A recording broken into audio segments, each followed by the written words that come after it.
Profetas e Reis, capítulo 14.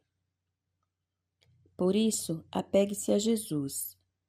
A justiça de Cristo pode lhe dar poder para desviar a onda do mal que está inundando o mundo. Tenha uma vida de fé. A fé faz com que os fardos se tornem leves. Ela alivia qualquer tipo de cansaço. Se confiar sempre em Deus, você terá a chance de um dia entender o porquê das coisas que Ele permite que aconteçam em sua vida, mesmo que agora seja um mistério.